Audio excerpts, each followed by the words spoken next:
Hi, this is Joe Kempe with the iPod Repair Clinic. Recently, I received this iPod that was done by another technician.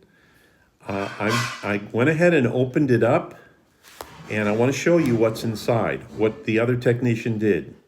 You see that they tried to use a 3000 mAh battery and a quad iFlash. The problem is they didn't use any padding, any bumpers. They put it in incorrectly, and the client is complaining that the iPod keeps going on and off. And that's probably, and it's losing connection to the hard drive. Well, I'll tell you why. Look at where the battery is. The battery is putting pressure on the cable. That's why it's not making a good connection. So this is improper. If you're going to do this properly, you're going to have to use a thick back. You're going to have to use padding. You're going to have to use possible adhesive.